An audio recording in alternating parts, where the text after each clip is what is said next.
अस्सलाम वालेकुम, मैं हूं मुनीज़े जहांगीर और आप देख रहे हैं प्रोग्राम स्पॉटलाइट। नाजरीन, आज हमारे साथ एक ऐसे मेहमान हैं जो नवाज शरीफ साहब के करीब तरीन साथी समझे जाते हैं। मुशर्रफ की आमरीत के दौरान 2 साल जेल भी उन्होंने काटी। 1988 में उन्होंने सियासत में कदम रखा और 2017 में 10 महीनों के लिए नवाज शरीफ साहब की नाअहली के बाद वज़ीर आज़म बने। इनकी शख्सियत इस तरीके से है कि राज जो होते हैं वो अपने सीने में दबा के रखते हैं। तो आज हम छोटी सी कोशिश करेंगे कि इन राजों से हम कुछ पर्दा उठाएं। आप समझ ही गए होंगे, हमारे साथ हैं शाहिद खाकान अब्बासी साहब। बहुत बहुत शुक्रिया जी। तो आज हम इस उम्मीद में हैं कि आप दिल खोल के जो है हमारे साथ बात करेंगे, मगर मैं पहले आपको मौलाना फजलुर रहमान साहब की कुछ बात सुनाना चाहती हूँ, क्योंकि वो आजकल इस कोशिश में हैं कि आपको और पाकिस्तान पीपल्स पार्टी को करीब लाया जाए। उनकी क्या तमन्नाएं, आइए देखते हैं। ग्रैंड अपोजिशन के बगैर कोई रास्ता नहीं है हिज़्ब इख्तिलाफ की जमातों के पास, और हम तो मुस्लिम लीग नून के मुंतज़र हैं। लीडर अपोजिशन को हमने यहाँ से पैगाम भेजा और फिर मैंने टेलीफोन पर भी उनसे बात की कि आप क्योंकि लीडर अपोजिशन हैं, आप तमाम अपोजिशन पार्टियों के वहाँ सरबराहान मौजूद हैं, पार्लियामानी लीडर्स मौजूद हैं, उनके बशमूल आप एक हिकमत अमली वज़ा करके तजावीज़ मुरतब कर लें ताकि उन तजावीज़ पर फिर हम एक APC का अहतमाम कर सकें। लेकिन अभी तक उनकी तरफ से कोई पेशरफ्त नज़र नहीं आ रही है। क्या हमने उस वक्त इकट्ठा होना है जब हम सब जेलों में चले जाएंगे? शाहिद खाकान अब्बासी साहब, इनका ये कहना कि नून लीग से अब तक वो मुंतज़िर हैं और क्या हम तब इकट्ठे होंगे जब हम जेलों में चले जाएं। और शहबाज शरीफ साहब से मैंने बात भी की, मगर वो इस वक्त कोई उनसे कोई जवाब नहीं आया। तो वाई इज़ इट, क्या आप लोग नहीं जवाब दे रहे फजलुर रहमान साहब को? मौलाना फजलुर रहमान साहब की जो सियासी बसीरत है उसका मैं खुद गवाह भी हूँ और अमली मुजाहरा भी कई दफ़ा देखा है, तो यकीनन उसमें बड़ी गहराई होती है और बड़ी सोच होती है। तो मेरा ख्याल है उनकी बात में वज़न है। टाइमिंग से मैं शायद इत्तेफाक ना कर सकूं, क्योंकि इस वक्त जो अपोजिशन है वो इकट्ठी है पार्लियामेंट के अंदर। अभी उसने उस इत्तेफाक का अमली मुजाहरा करना है, वो नहीं हुआ। तो इसलिए उसके बाद ग्रैंड अलायंस का मतलब यह है कि आप असेंबली से बाहर भी एक यूनिफाइड स्टैंड ले सकें। ये मुश्किल काम है इस हवाले से कि मकसद क्या है, क्या हुकूमत को डिस्टेबलाइज करना है, कि स्ट्रीट पावर इस्तेमाल करनी है। कि ग्रैंड अलायंसेस जनरली आमरीत के खिलाफ बनते रहे हैं। कि आमरीत जब मुल्क में थी तो MRD बना था, उसके बाद GDA भी था, इस किस्म के अलायंसेस बनते रहे हैं। तो यकीनन सियासत में बातचीत जारी रहनी चाहिए। और लेकिन अभी है असेंबली के अंदर यकीनन इत्तेफाक मौजूद है, जिसका आपने मुजाहरा देखा कि जो लीडर्स ऑफ अपोजिशन को जब बनाने की बात आई PAC का चेयरमैन, तो उसमें कोई ना इत्तेफाकी नहीं हुई, सारी अपोजिशन ने सपोर्ट किया। अच्छा, ये बताइए कि आपने कहा कि इस वक्त शायद वो वक्त नहीं है, क्यों नहीं है ये वक्त? आप कहते हैं कि जी हम बाहर शायद स्ट्रीट एजुटेशन नहीं करना चाहते, वो बात अलग है, मगर इस वक्त आप लोग इकट्ठे क्यों नहीं हो रहे? चूँकि हर तरफ से आपके ऊपर एक तरीके से हमला हो रहा है, नैब के ज़रिए हो रहा है, अदालतों के अंदर आपके केसेस इस वक्त चल रहे हैं। क्या वजह है कि आप फुल थ्रॉटल एजुटेशन की तरफ नहीं आना चाह रहे? ये कोई यहाँ जान बचाने की बात नहीं है कि हम उससे जो ये नाम नेहाद एहतसाब का अमल है इससे बचते, हम इससे नहीं बचना चाहते। ये सेकेंडरी बातें हैं। हकीकत ये है कि हुकूमत नाकाम हो गई है और अब कोई मुतबादल ढूंढने की ज़रूरत है हमारी। जी, क्या मतलब मुतबादल ढूंढने की ज़रूरत है? नहीं, इससे रास्ता कैसे बाहर निकलेगा? मगर अगर एक हुकूमत नहीं चल रही जी, तो इससे पहले कि अवाम सड़कों पर आए और फोर्स करें मामले को, तो अपोजिशन का काम होता है कोई ऑल्टरनेट दे कि कैसे इस मामले को हल किया जाए। मुझे ये बताइए कि क्या इमरान खान साहब, वज़ीर आज़म इमरान खान साहब को ये हुकूमत जो है और ये मुद्दत जो है वो पूरी करनी चाहिए कि नहीं करनी चाहिए? ये उनके 5 साल की ये उनके हाथ में है। क्या मतलब उनके हाथ में? वो तो चाहते हैं अगर वो कि डिलीवर कर पाएंगे। देखें, अगर हुकूमत डिलीवर ना कर पाए, मुल्क में महंगाई हो जाए, इकॉनमी फेल हो जाए, जिसकी तरफ हम जा रहे हैं, बड़ी तेजी से जा रहे हैं बदकिस्मती से, तो फिर क्या होगा? एनार्की होगी। नहीं, क्या होगा? मैं आपसे ये पूछ रही हूँ कि आप लोग कहते हैं कि जी हम ग्रैंड ऑपोजिशन अलायंस की सूरत में सड़कों के ऊपर नहीं आना चाह रहे, ठीक है पार्लियामेंट के अंदर हैं, अगर यहाँ पे कीमतें बढ़ जाएं और आप कह रहे हैं महंगाई हो भी जाए, तो फिर अवाम को तो एक लीडर चाहिए होता है ना, खुद तो इनकलाब नहीं आता, तो फिर तब्दीली कैसे आएगी? तब्दीली असेंबली के अंदर भी आ सकती है, बाहर भी आ सकती है। हमारी ये कोशिश होगी कि पार्लियामान के अंदर से तब्दीली आए। अगर ऐसे हालात पैदा हो जाते हैं कि इससे पहले कि अवाम सड़कों पर आए, तब्दीली पार्लियामेंट के अंदर से आएगी। वो कैसे आएगी तब्दीली पार्लियामेंट के अंदर? देखिए, वो हुकूमत खुद भी बात कर रही है मिड टर्म इलेक्शन की। इलेक्शन एक तब्दीली लाती है, या अदम एतमाद किया जा सकता है। हुकूमत अददी तौर पर कमज़ोर है।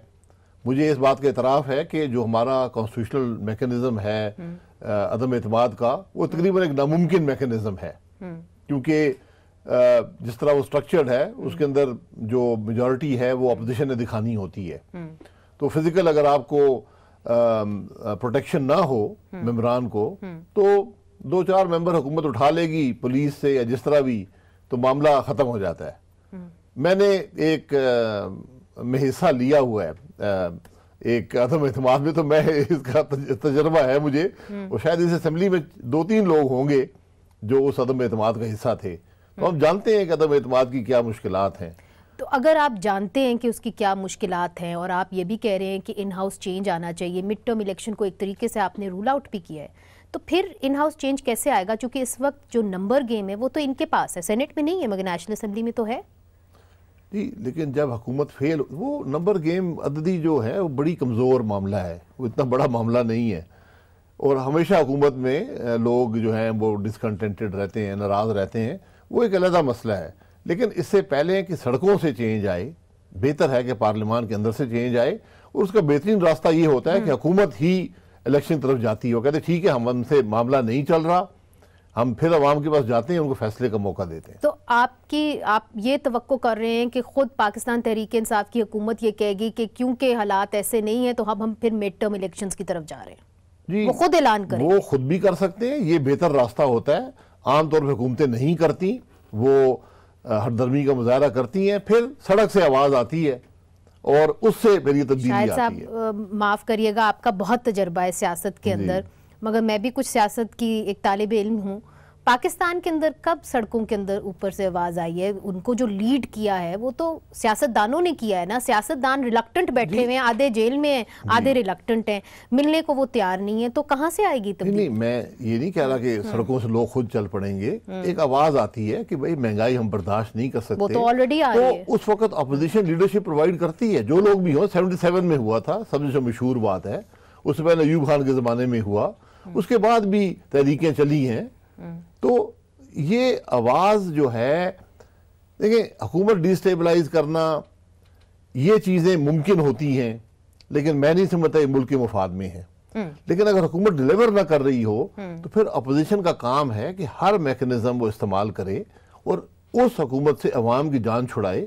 लेकिन पार्लिमानी निज़ाम मुतासिर ना हो, जमहूरियत मुतासिर ना हो, कोई और ताकत ना आए, और उसका वाहिद रास्ता रह जाता है इलेक्शन हो।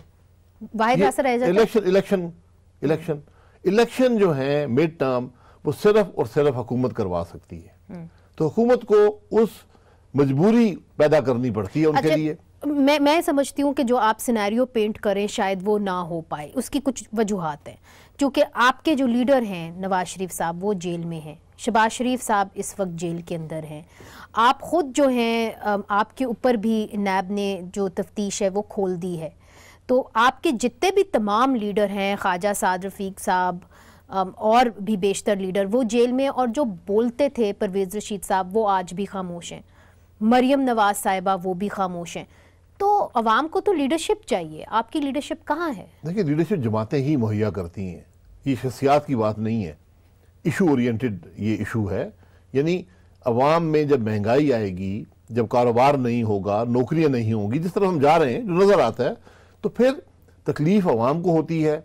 उसका इजहार पॉलिटिकल प्रोसेस के ज़रिए किया जाता है, अपोजिशन करती है और मजबूर करती है हुकूमत को कि इलेक्शन की तरफ जाए। ये तरीका कार है। चाहे वो मजबूरी पैदा की जाए असेंबली के अंदर, सड़क पर पैदा की जाए, अदम एतमाद के ज़रिए की जाए, ये निज़ाम है। ये बताइए कि मरियम नवाज साहिबा पहले तो बहुत खुल के बोलती थी, तंकीद करती थी, ट्वीट्स के ज़रिए करती थी, अब बिल्कुल खामोश हैं। लोग उनकी तरफ देखते हैं, आपके जो वर्कर्स हैं, उनकी वो लीडर हैं, क्यों नहीं आजकल वो खुल के बात कर रही? उनको बिल्कुल धकेल दिया गया है दीवार की तरफ, उनके वालिद साहब जेल में, चाचा जेल में। Why is she quite? देखिए, जब वो जलसों से खिताब करती थी, ट्वीट करती थी, उस वक्त भी तनकीद होती थी। उन्होंने कभी सरकारी ओहदा नहीं रखा, कभी पार्टी का ओहदा नहीं रखा। उन्होंने ज़रूरत के तहत हिस्सा लिया, पॉलिटिकल प्रोसेस में अपनी जगह बनाई, कुर्बानी दी। वर्कर के दिल में उनके लिए एहतराम भी है, उनकी लीडरशिप भी उनको कबूल है। तो ये सियासत में आने का फ़ैसला ही उनका फ़ैसला है। वो इलेक्शन का माहौल था।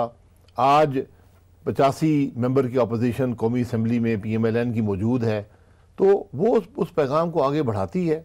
तो मरियम नवाज साहिबा जब भी समझेंगी, ये फैसला उनका है, जब भी समझेंगी सियासत में उनका मुकाम और जगह मौजूद है। मगर खामोशी की कोई ख़ास वजह? चूँकि हमने देखा है कि आपके बहुत सारे लीडरान जब हम उनको फ़ोन करते हैं, आपका बहुत शुक्रिया कि आप आ गए हैं, आपने हमें इंटरव्यू दिया। बहुत से लोग कहते हैं कि जी हम बातचीत नहीं करना चाहते, इस वक्त टेलीविज़न के ऊपर ज़्यादा बात नहीं करना चाहते। मरियम औरंगज़ेब साहिबा आती थी टेलीविज़न टॉक शोज़ पे, अब वो भी नहीं आती। नहीं, ये आपने पहली दफ़ा किसी ने शिकवा किया है। हर रोज़ हमारी जमात के लोग टेलीविज़न टॉक शोज़ में जाते हैं और बात करते हैं, और यही जमहूरियत की रूह है।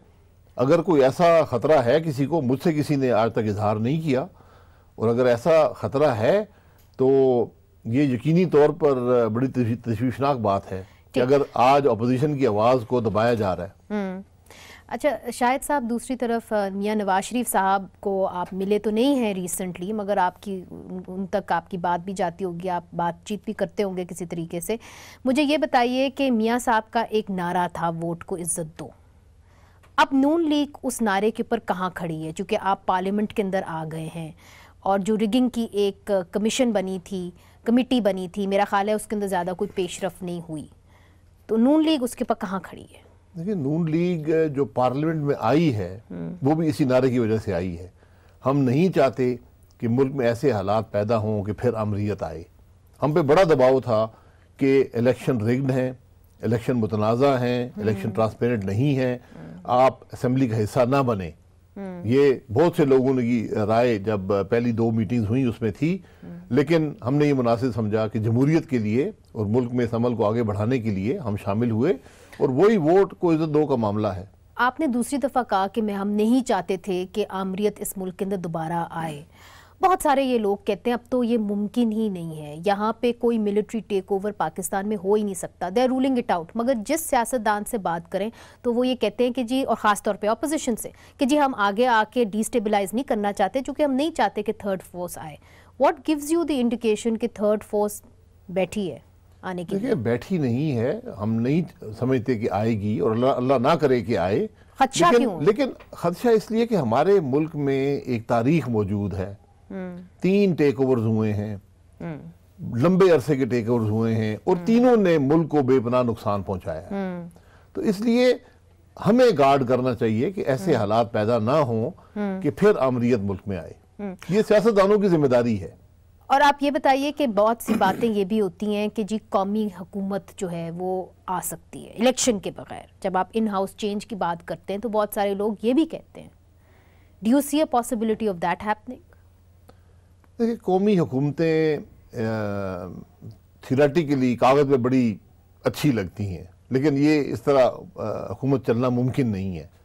लेकिन मैं पहली दफ़ा पिछले 32 साल में इस बात का कायल हूँ कि जिस जगह हम खड़े हैं, शायद आज वक्त ये है कि तमाम स्टेक होल्डर्स, और मैं तमाम की बात करूँगा, वो एक टेबल पर बैठें और मुल्क के मसाइल को हल करने की बात करें। मगर मौलाना फजल रहमान तो ये चाह रहे हैं, वो चाहते हैं कि आपकी एक मल्टी पार्टी कॉन्फ्रेंस नहीं, मैं मल्टी पार्टी से भी आगे जा रहा हूँ। मैं मुल्क के मसाइल की, ये मेरा ज़ाती सोच है। मैं मुल्क वज़ीर-ए-आज़म रहा हूँ, मैं जानता हूँ क्या मुश्किलात हैं, क्या खामियाँ हैं। आज सबसे बड़ी ज़रूरत मुल्क को चलाने की ज़रूरत है।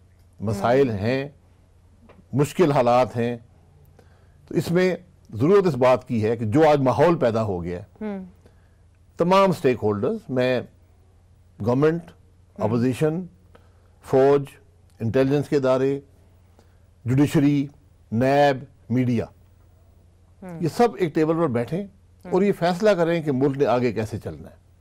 वरना ये जो आपका आइडिया है, ये मेरी तजर्बे की बुनियाद पे मेरी सोच है, हो सकता है ये गलत हो, किसी को पसंद ना हो, ये जाती बात मैं कर रहा हूँ, मैं जमात की बात नहीं कर रहा। नहीं, आपने क्या ये कहा है अपनी जमात के अंदर किस तरह होना चाहिए, इसके ऊपर कोई कंसेंसस है बाकी पॉलिटिकल पार्टीज के अंदर? नहीं, मैंने टीवी पर ये बात कही है, मैं तो अपनी जाती, चूंकि मैं मुल्क के हालात देख रहा हूँ, ये मेरा जाती राय है, मुल्क के मुफाद की बात कर रहा हूँ कि शायद हम उस जगह पहुंच चुके हैं कि हमें अब सबको बैठना होगा और किस तरह मुल्क में चलना है ये हमें सोचना होगा।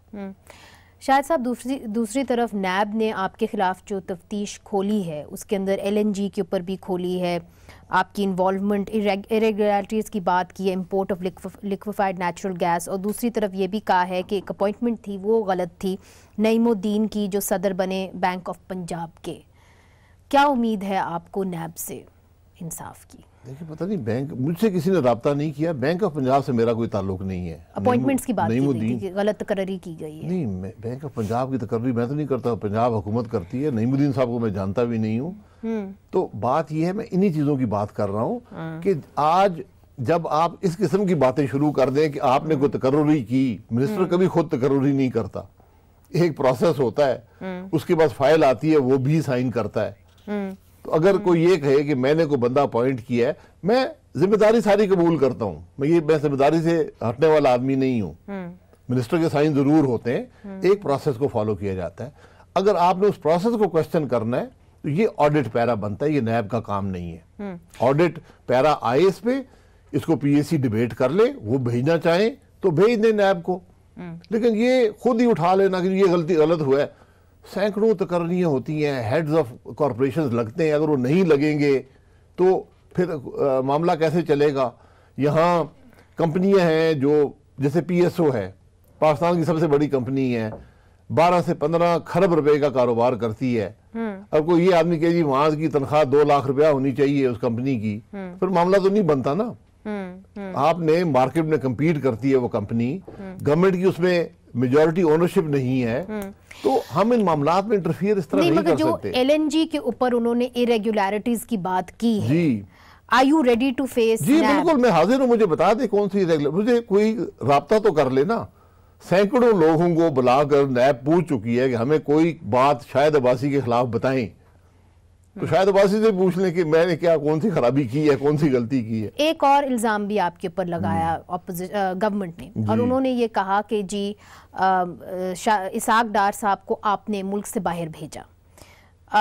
आपने कहा कि जी मैंने नहीं भेजा, मगर आप ये नहीं समझते कि इसाक डार साहब के खिलाफ केसेस चल रहे हैं, आप सबके खिलाफ केसेस चल रहे हैं, उनको वापस आके फेस करने चाहिए?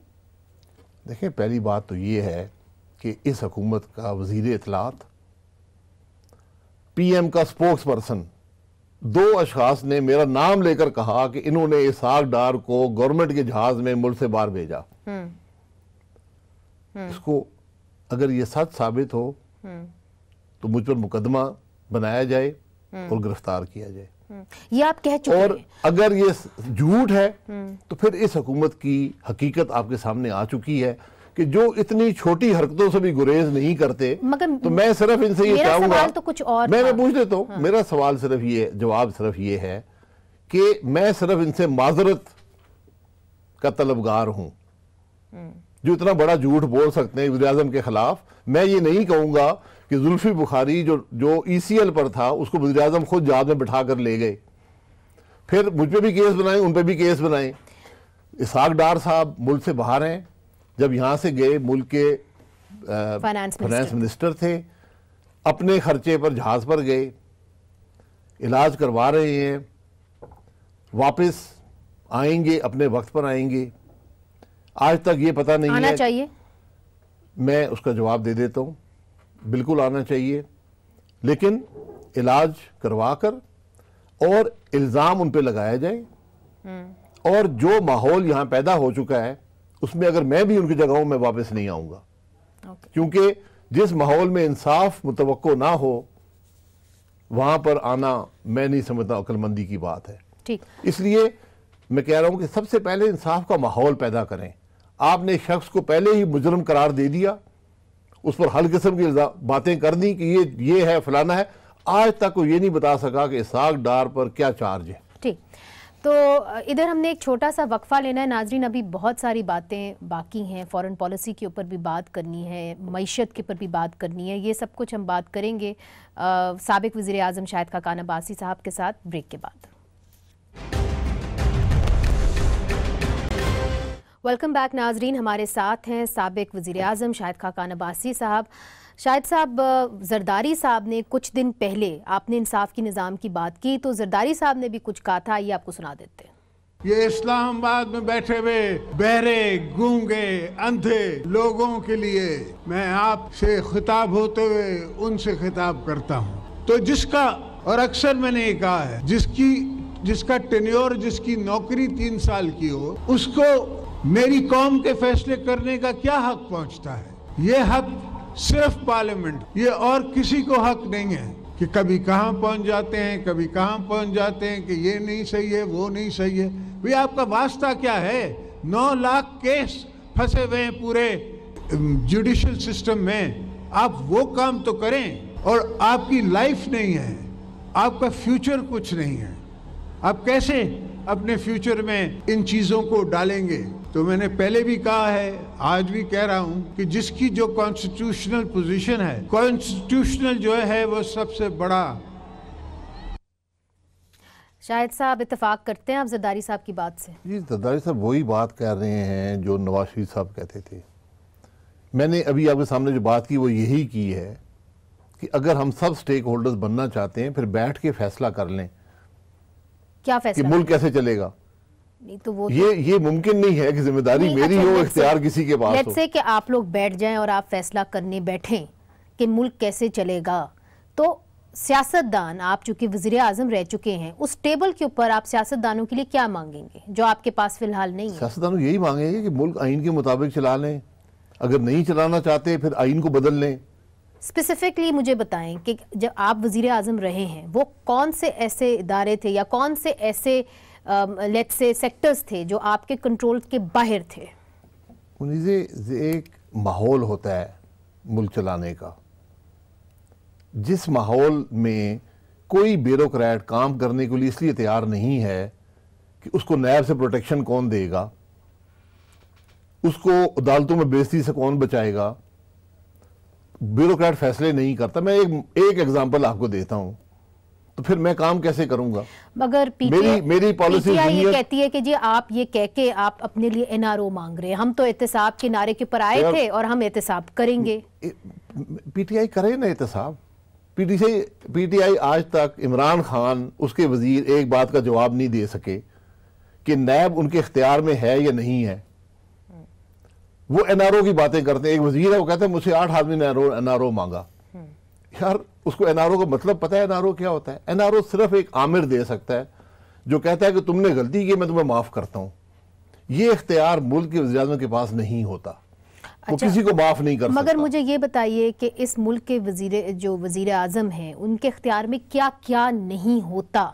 इसलिए चूंकि मैं आपसे डायरेक्टली पूछ लेती हूँ, एक परसेप्शन है कि पाकिस्तान का जो वज़ीर आज़म है उसके हाथ में फॉरेन पॉलिसी नहीं होती।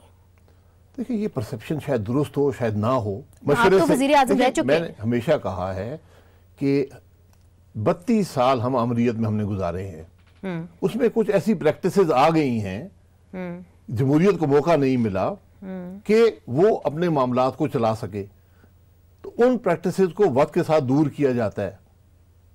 तो इसलिए आज जरूरी है कि हम इस बातों को समझें। इसीलिए मैं कह रहा हूं कि सब बैठे एक टेबल पर, क्योंकि हम सब स्टेक होल्डर बन गए। मैंने जो इदारों की बात की, वो सब स्टेक होल्डर्स हैं आज मुल्क के चलाने में।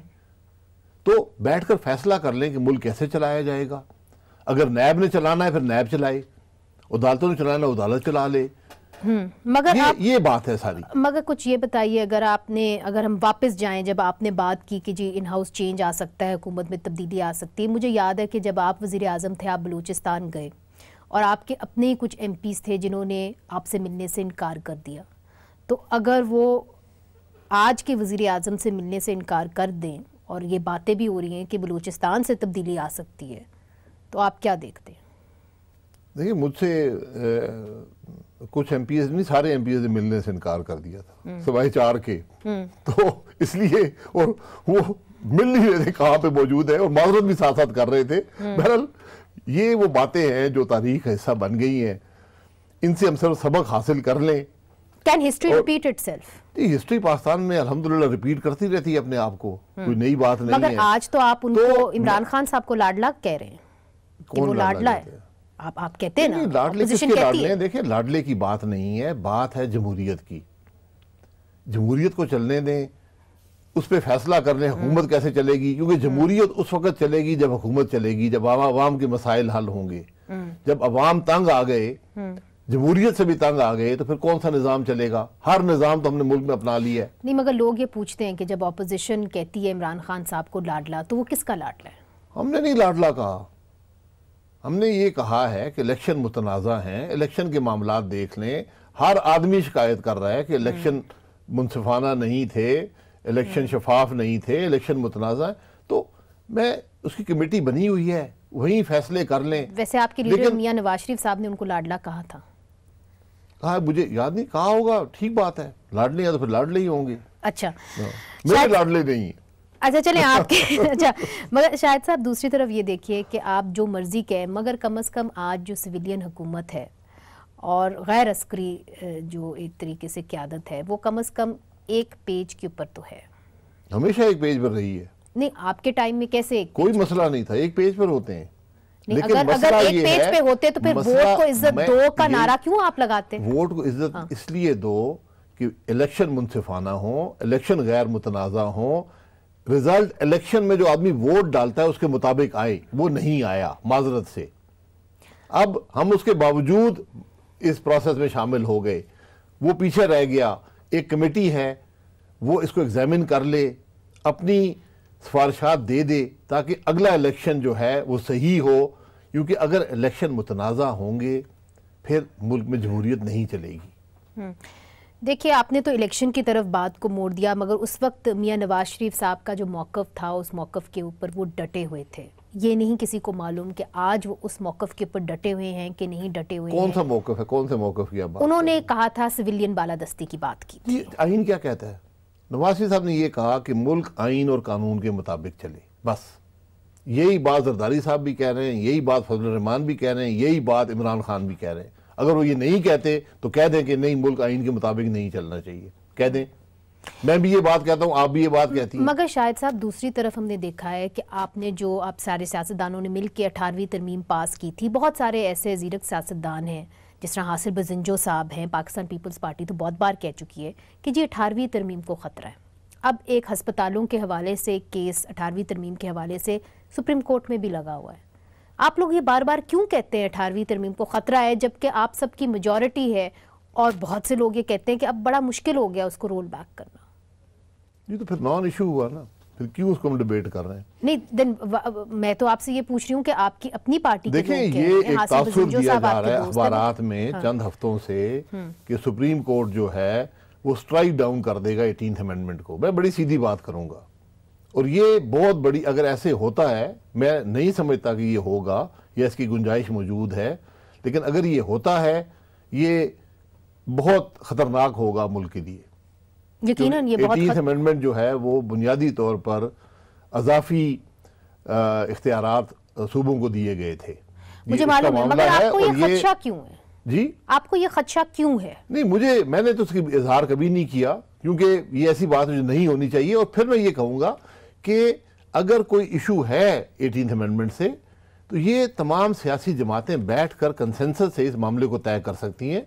अगर पीटीआई की हुकूमत ये महसूस करती है कि 18th अमेंडमेंट गलत थी, तो बिल ले आए, असेंबली में आके डिबेट कर ले, उसको पास कर ले। नहीं, मगर मेरा ख्याल है पीटीआई की हुकूमत तो अभी ये कहती है कि हमें 18वीं तरमीम जो है उसको कोई खतरा नहीं है, कम से कम ये उनका मौक़िफ़ है। तो फिर सारे एक ही मौक़िफ़ में हमने, मगर फिर भी क्या सराइयाँ तो हो रही हैं, और पाकिस्तान में हमने देखा है कि पसे पर्दा बहुत कुछ होता है। हमने एक लेना एक वक्फा, वक्फे के बाद हमने बात करनी है दहशतगर्दी और माशी पॉलिसी और खारजा पॉलिसी के ऊपर, ब्रेक के बाद।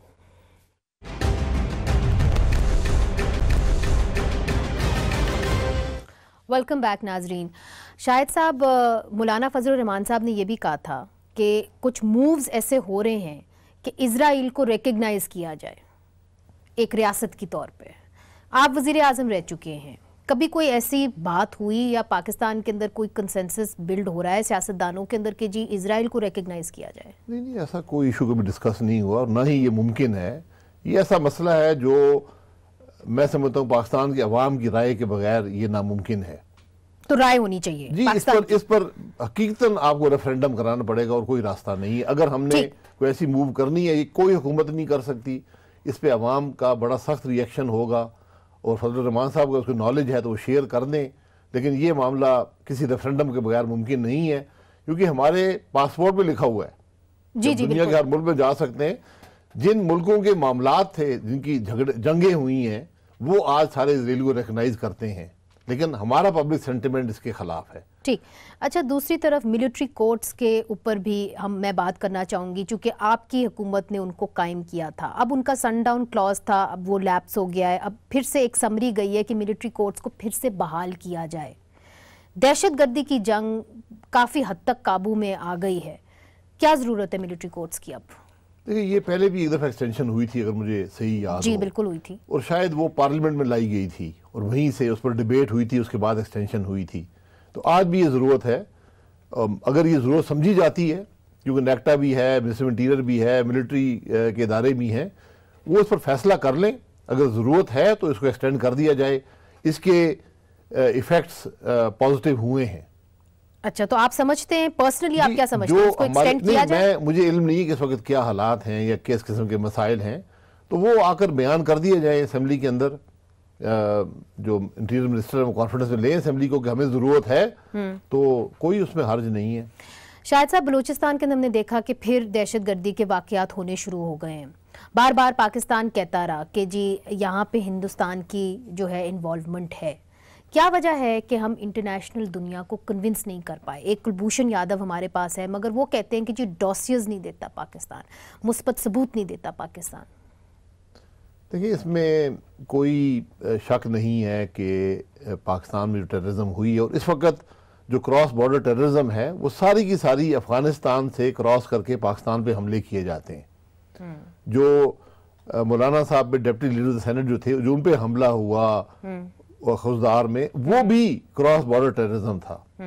बल्कि मुझे अगर सही याद पड़ता है तो पिछले जो 30 हमले थे, उनमें से 29 लोग अफगानिस्तान से बॉर्डर क्रॉस करके यहाँ आए थे। ठोस शवायद आप क्यों नहीं इकट्ठे कर पाते? देखिए, वो शवायद उसमें उसमें कोई ऐसी शहादत होती नहीं है। ये तो एक सर्कमस्टेंशियल एविडेंस आपके पास होता है कि ये आदमी यहाँ से आया, इसके फलाने से ताल्लुकात हैं। तो टैक्स के अंदर वो तो अमेरिका ने दिया था सारा एविडेंस भी मौजूद है कि बॉर्डर से क्रॉस करके आए हैं, अफगान नेशनल्स हैं, लेकिन किसने फंड किया, किसने उनको इख्तियार दिए?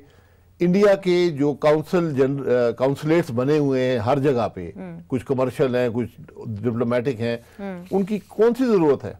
एक स्ट्रिंग बनी हुई है पाकिस्तान के बॉर्डर पे इन इदारों की। ठीक। शायद साहब, आगे बढ़ते हुए अबू धाबी के हमने देखा कि किस तरह क्राउन प्रिंस पाकिस्तान आए। नाउ खुद फरूख सलीम साहब कहते हैं कि they are no free lunches. तो इस वक्त किस किस्म की कॉपरेशन आप समझते हैं कि यूएई मांगेगी in return of the loan that they are giving us, which is around $6.2 billion? देखिए, ये बरादराना मुल्क हैं, इनमें क्विड प्रो को वाला एलिमेंट बहुत कम होता है। यकीनन एक बहुत पुराना रिश्ता है यूएई का पाकिस्तान से। कुछ उसमें मुश्किलात थी, अल्हम्दुलिल्लाह वो दूर हो चुकी हैं वक्त के साथ। डिफेंस कॉपरेशन की तो वो बात करते हैं। डिफेंस कॉपरेशन बहुत अरसे से है, एक लंबी हमारी 50 साल की हिस्ट्री है डिफेंस कॉपरेशन। किस किस्म की हम क्या उनको फराहम करते हैं?